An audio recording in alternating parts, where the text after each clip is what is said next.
Hello students, I hope you all are fine. So welcome back to your channel Commerce in Fingers. आज के topic में हमें यहाँ पर क्या पढ़ना है? आज हम लोग को स्टार्ट करना है पार्टनरशिप। क्लास 12 में पार्टनरशिप, जैसा कि हम लोगों ने इंट्रोडक्शन में पढ़ा था, बहुत ही इंपॉर्टेंट है, बहुत ही वेटेज रखता है ये पार्टनरशिप। अप्रोक्सीमेट 30 मार्क्स का ये चैप्टर है, ठीक है। तो उस चैप्टर को स्टार्ट करते हैं, उसके बारे में थोड़ा सा जानते हैं। यहाँ पे बहुत सी चीजें हम लोग को पढ़ने को मिलेगी, बहुत सी चीजें सीखने को भी मिलेगी। जनरल पार्टनरशिप क्या होती है सब लोग जानते हैं, बहुत से लोगों के घरों में पार्टनरशिप बिजनेस चलते भी हैं, तो उनकी अकाउंटिंग कैसे करते हैं हम लोग को यहाँ पर ये सीखना है, ठीक है। तो उन सब चीजों को सीखने के लिए हम लोग को आज अपने इस चैनल में कुछ वर्क करना है, कुछ प्रैक्टिसेस करनी है, ठीक, और कुछ एक्सरसाइजेस भी हम लोग कुछ एक्सप्लेनेशंस लेंगे, उसके थ्रू इस चैप्टर को समझने की कोशिश करेंगे। इन सब चीजों को करने से पहले बहुत ही जरूरी बात है, अगर आप मेरे चैनल में नए हैं और आपने अभी तक मेरे चैनल को सब्सक्राइब नहीं किया है तो please just go and subscribe my channel first, okay. So चलिए स्टार्ट करते हैं अपना आज का टॉपिक, पार्टनरशिप, ओके। तो टॉपिक को स्टार्ट करने से पहले हम लोग ये समझ लेते हैं कि इस टॉपिक में हम लोगों को कितना पढ़ना है, कितना लेंथी ये टॉपिक है, ठीक है। लेंथी है बट इंपॉर्टेंट भी है और साथ ही साथ इंटरेस्टिंग भी है, ठीक है। चलिए तो हम लोग बात करने जा रहे हैं पार्टनरशिप की, ठीक है बेटा। पार्टनरशिप में यहां पर आपको 4 चीजें मिलने वाली हैं।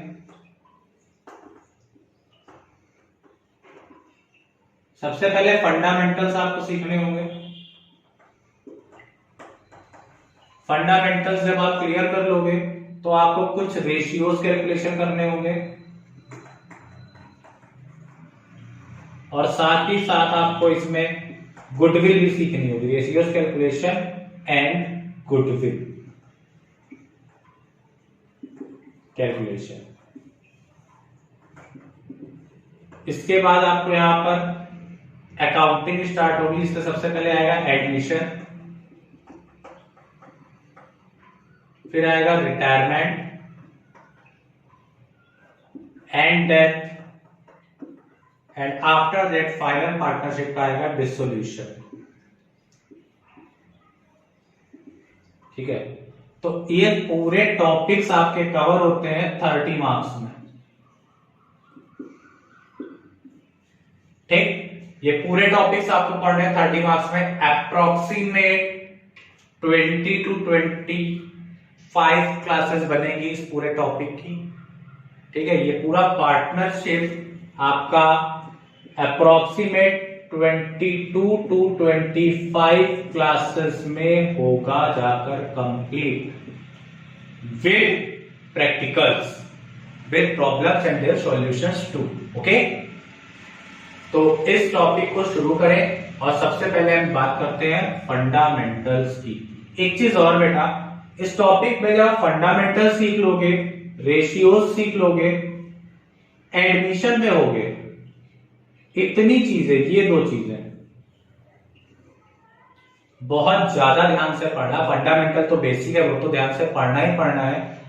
इस चैप्टर को अगर आप इजी करना चाहते हो, अगर इस टॉपिक को आप इजी करना चाहते हो तो आपको इस टॉपिक को, एडमिशन को, बहुत ही ध्यान देकर के पढ़ना है, ठीक है। बहुत ही कंसंट्रेट होकर के इस चैप्टर को आपको पढ़ना पड़ेगा, ठीक है। अच्छे से इस चैप्टर को समझिएगा, सबसे ज्यादा टाइम लेगा, प्रैक्टिस करिएगा इस चैप्टर की, ठीक है। इस चैप्टर की प्रैक्टिस ही आपका ये चैप्टर इजी बना देगी। छोटे छोटे से चेंजेस आएंगे यहां से यहां आने में, वो चेंजेस समझोगे और ये चैप्टर खत्म, ठीक है। और देन डिसोल्यूशन थोड़ा सा अलग है और सबसे इजी है। हर चैप्टर के साथ मैं एक चीज लेके चलूंगा, it is very very very simple, okay. और मैं प्रूफ भी करूंगा एट दैट कि ये सिंपल है, क्लियर। तो चलिए स्टार्ट करते हैं आज का टॉपिक। पहला टॉपिक क्या होगा हमारा, फंडामेंटल्स ऑफ पार्टनरशिप। सो चलिए स्टार्ट करते हैं अपना topic, fundamentals of partnership, accounting for partnership firm fundamentals. Fundamentals में हम लोग को क्या क्या पढ़ना है पहले ये देख लेते हैं, देन हम लोग अपना स्टार्ट करेंगे, ठीक है, फर्स्ट स्टेप से। चलिए इसमें बेटा सबसे पहले आपको सीखना होगा पार्टनरशिप होती क्या है, मीनिंग, ठीक। देन पार्टनरशिप डीड, उसका meaning.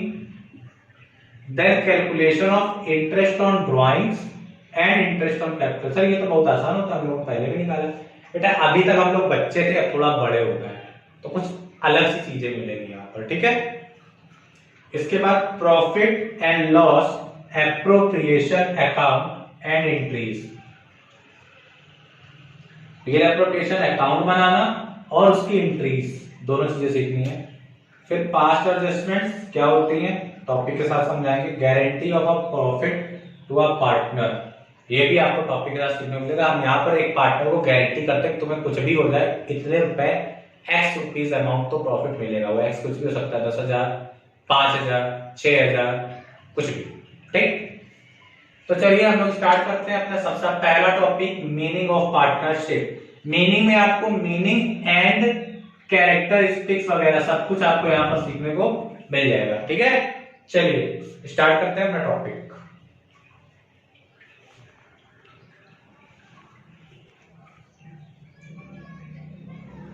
So, partnership meaning. It may be defined as an agreement entered into by two or more persons for establishing a business and also agreed to share profit and loss from the business in the agreed ratio.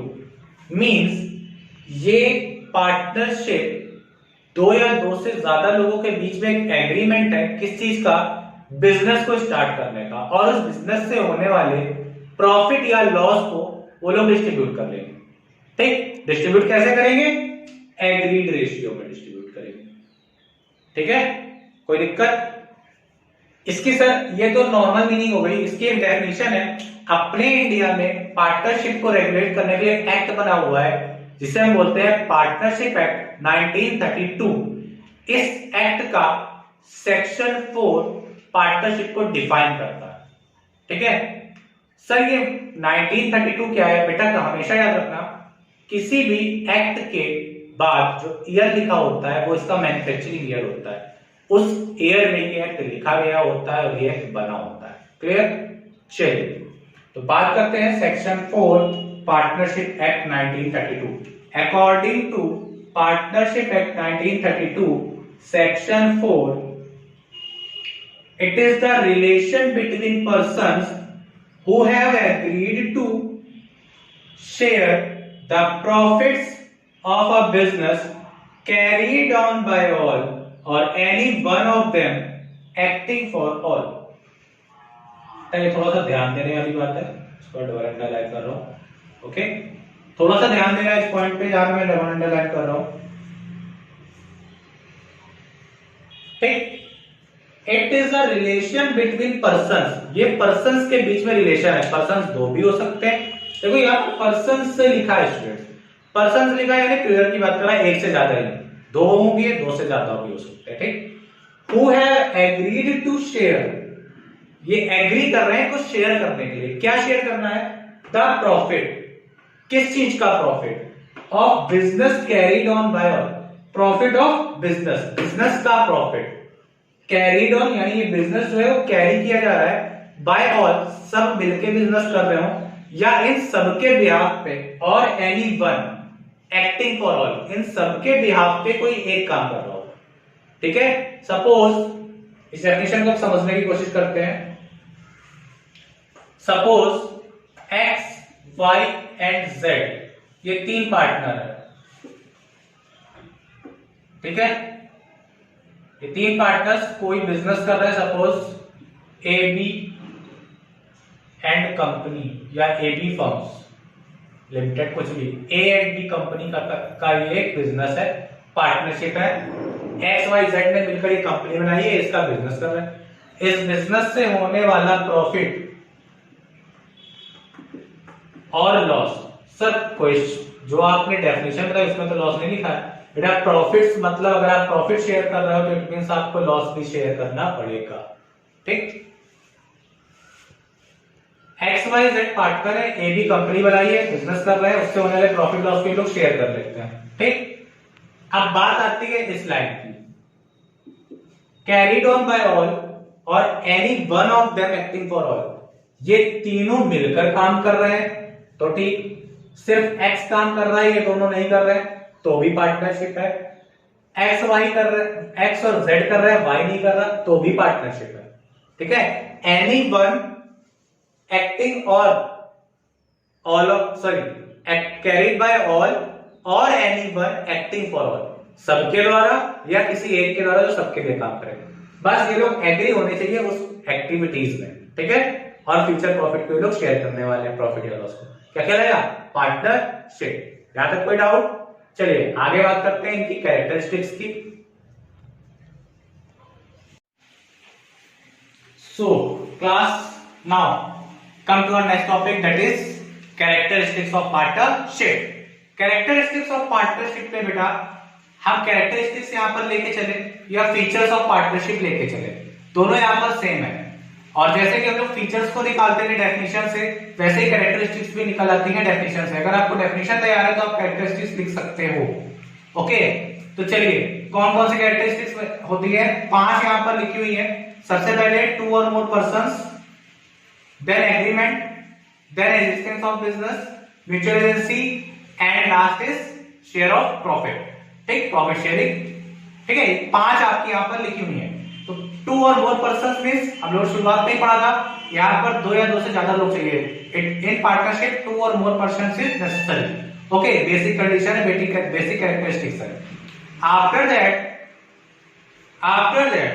अगर आपका 2 or more persons की बात करें तो यहां पर companies act 2013 के companies rule 2004 rule 10, companies rule 2004 rule 10 में लिखा गया है कि मैक्सिमम नंबर ऑफ पार्टनर्स किसी भी एक एसोसिएशन में, ये जो एसोसिएशन ऑफ पर्संस बनता है, लोगों का समूह बनता है, एसोसिएशन बनती है, इस संगठन में मैक्सिमम पार्टनर्स 50 होंगे। 50 से ओवर अगर जाते हैं तो आपको इसे कंपनी में कन्वर्ट करना पड़ेगा, ये फर्म नहीं बचेगी। ठीक है, तो लिख देते हैं यहां पर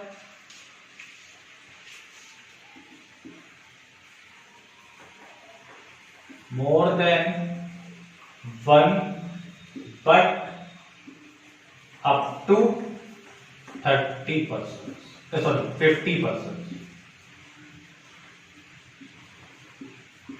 ठीक है, लिखते रहे under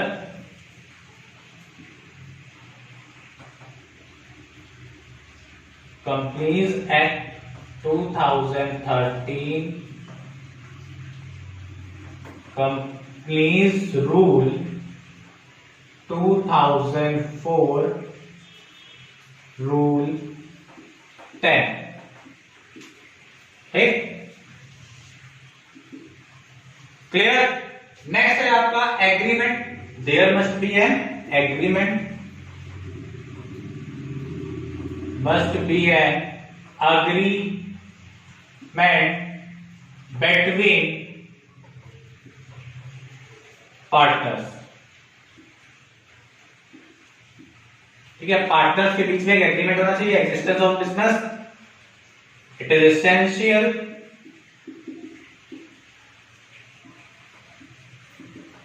that there must B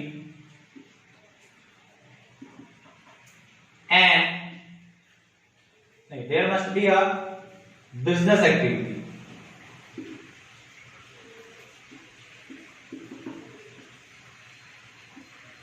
clear, यहां पर एक बिजनेस एक्टिविटी होगी, यहां पर बिजनेस चलेगा, तभी हम पार्टनरशिप फॉर्म की बात करेंगे। ओके, नाउ म्यूचुअल एजेंसीज में आ जाता है विद कंसेंट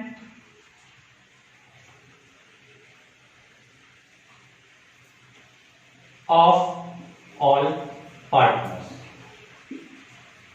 सभी पार्टनर्स की सहमति से काम होगा। जो आप लोगों ने डेफिनेशन में लाइन लिखी थी, that is acting for all, anyone acting for all था। तो ये जो एनी वन पर्सन, जो एक पर्सन है, ये सबकी सहमति से सिलेक्ट किया जाएगा, दैट इज म्यूचुअल एजेंसी, आपसी सहमति से। क्लियर। नेक्स्ट है sharing of profit. Sharing of profit यानी कि agreed share, agreed share of profit और लॉस। लॉस भी आ जाता है बेटा, प्रॉफिट के साथ साथ लॉस भी कवर करते हैं। कोई डाउट? चलिए एक बार इसको नोट कर लीजिए स्क्रीन को पॉज करके। नेक्स्ट टॉपिक में आते हैं, that is partnership deed. Okay, note करिए।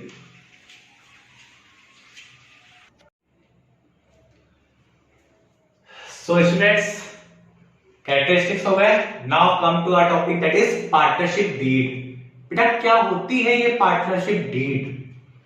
What is partnership deed? कुछ नहीं है, it is a written document between on which the terms and conditions of business was written. ठीक, and both all the partners of firm are agreed on that documents and signed it. Okay, तो क्या है ये? Written document है, ठीक है, और essential paper है। इट कैन बी रिटन और ओरल, रिटन भी हो सकता है, ओरल भी हो सकता है, but written and properly stamped agreement or document make it a legal document and which is much better. Okay, एक properly stamped जो agreement होता है written में, वो एक legal documents की तरह यूज किया जा सकता है। इसलिए लोग सोचते हैं कि हम इसे रिटर्न करा लें और स्टैम्प करा लें तो ज्यादा बेटर है। बहुत से लोग एग्रीमेंट पार्टनरशिप को ही नहीं रजिस्टर्ड कराते, ठीक है, एग्रीमेंट रिटर्न करते ही नहीं है। तो इन फ्यूचर इनको कुछ प्रॉब्लम्स आती हैं। किस टाइप की प्रॉब्लम्स आती हैं? जैसे कि पार्टनर्स के बीच में कोई डिस्प्यूट हो गया, तो अब एक पार्टनर दूसरे के ऊपर केस करना चाहता है, कोई एग्रीमेंट ही नहीं है इन प्रूफ। भाई कोर्ट तो प्रूफ मांगेगा आपसे, कोई रिटर्न में कुछ है ही नहीं जब आपके पास, तो आप प्रूफ क्या दिखाओगे कि नहीं हम दोनों के बीच में ये कंसेंट हुई थी और ये इस कंसेंट को ब्रीच कर रहे हैं या ये इस एग्रीमेंट को ब्रीच कर रहे हैं? कहां लिखा है कि ऐसा कुछ हुआ था? कोई प्रूफ नहीं है। इसलिए कहा जाता है कि जो रिटन डॉक्यूमेंट होता है बेटा वो मच बेटर होता है। क्लियर? ठीक है। और कुछ इसमें इस एग्रीमेंट में कुछ चीजें लिखी होती है जिन्हें बोलते हैं कंटेंट ऑफ डीड। ठीक है, इसमें सबसे पहला लिखा होता है नेम ऑफ फर्म, किस नाम पे आप ये पार्टनरशिप फर्म शुरू कर रहे हो और उसका रजिस्टर्ड ऑफिस कहां होगा, that is name and address of firm. Then आपका लिखा होगा name and address of partners, जितने भी पार्टनर्स हैं, जितने भी पार्टनर्स हैं इस फर्म में या उस फर्म में जो रजिस्टर्ड होने जा रही है, जो इसका ये डीड है, उस पार्टनर्स का, ईच पार्टनर का नेम लिखा होगा, ईच एंड एवरी पार्टनर का, एंड साथ ही साथ उन सबका एड्रेस भी होगा। ठीक, रजिस्टर्ड पोस्टल एड्रेस। क्लियर? इसके बाद नेचर ऑफ बिजनेस, ये फर्म क्या बिजनेस करेगी, ठीक, और प्रॉफिट शेयरिंग रेशियो के बारे में लिखा होगा, पार्टनर्स की सैलरी, कमीशन के बारे में लिखा होगा, कोई नया पार्टनर एडमिट करना चाहते हो तो क्या प्रोसीजर होगा, अकाउंटिंग किस तरह से करी जाएगी उसकी, और कोई पार्टनर रिटायर होता है, कोई पार्टनर की डेथ हो जाती है तो अकाउंटिंग कैसे होगी, पार्टनर्स के बीच में कोई डिस्प्यूट होते हैं तो अकाउंटिंग कैसे होगी, पार्टनर्स की कैपिटल कंट्रीब्यूशन कितना होगा, मतलब हर पार्टनर कितना कितना कंट्रीब्यूट करने वाला है, और भी बहुत सी चीजें हैं जैसे कि इंटरेस्ट, जो पार्टनर्स ने कैपिटल दी उस पे इंटरेस्ट कितना लगेगा, इंटरेस्ट चार्ज करना है या नहीं करना है, पार्टनर्स ड्राइंग करें, भाई कभी कभी जरूरत पड़ जाती है, जैसे पार्टनर्स कैपिटल इंट्रोड्यूस करते हैं, जरूरत पड़ने में वो निकाल भी सकते हैं, दैट इज ड्राइंग। अगर पार्टनर्स ने ड्राइंग कर रहे हैं तो कितनी कर सकते हैं, ठीक, और उस ड्राइंग पे इंटरेस्ट का रेट क्या होगा, सब कुछ, वो सारी चीजें क्या कहलाती हैं, इस डीड का कंटेंट। यानी कि इस डीड में जो जो चीजें लिखी हैं वो सब इसका क्या बन जाएंगी, कंटेंट बन जाएंगी। कोई डाउट?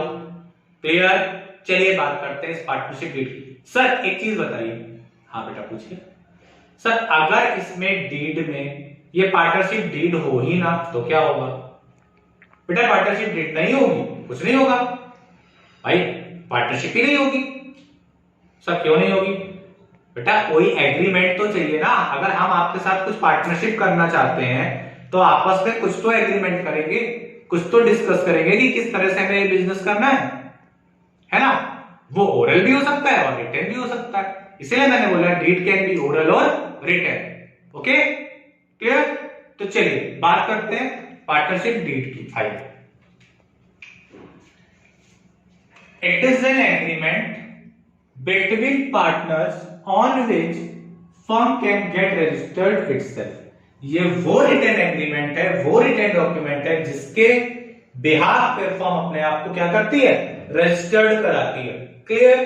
फिर it can be written oral, ये रिटन भी हो सकता है और ओरल भी हो सकता है, but a written and properly stamped agreement make a legal document.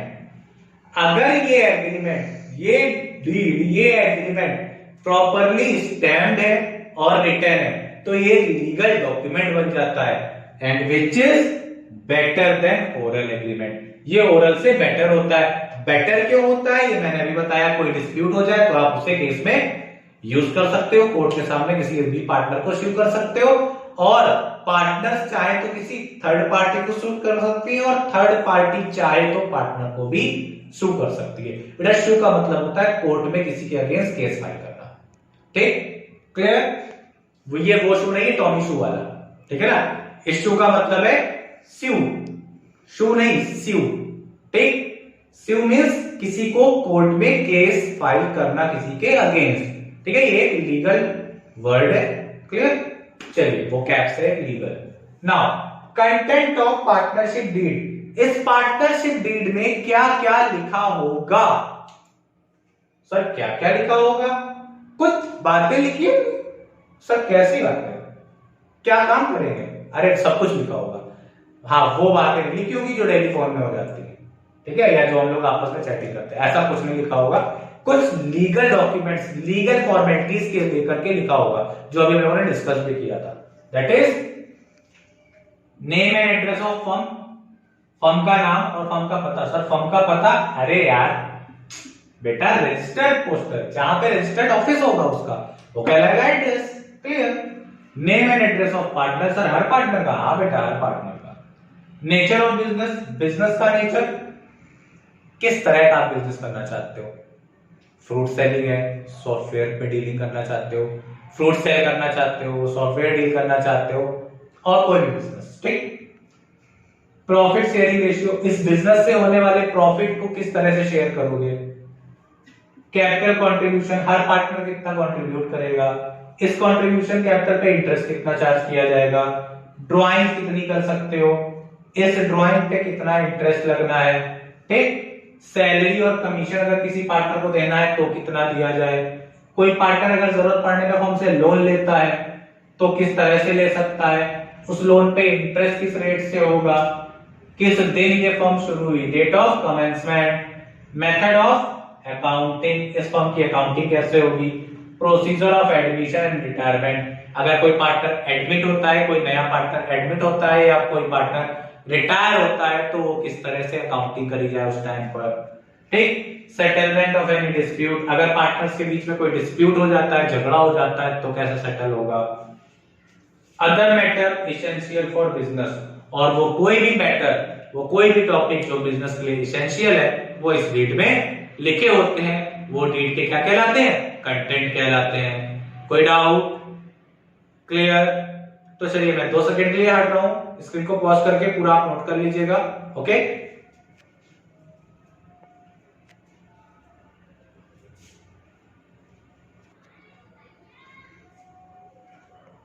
So note कर लिया होगा सभी ने। चलिए तो आज के लिए इतना ही रखते हैं। अब इसमें हम लोग को फीचर्स में थ्योरिकल पोर्शन में अभी हम लोग को 2 चीजें और पढ़नी है।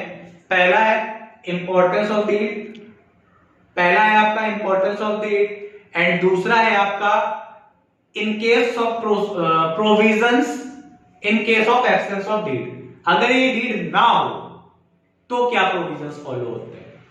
ठीक, क्लियर। तो आज के लिए इतना ही काफी है, आज इतना ही रखते हैं। आज के टॉपिक में अगर आपको कोई भी डाउट है, कोई भी क्वेश्चन है, कोई भी क्वेरी है तो आप उसे नीचे कमेंट बॉक्स में कमेंट करके पूछ सकते हैं, मैं नेक्स्ट क्लास में इसे क्लियर कर दूंगा। ठीक है, तो आज के लिए इतना ही रखते हैं और अपना नेक्स्ट वीडियो बहुत जल्दी विद इन 1 और 2 डेज आपको फिर मिलेगा। तो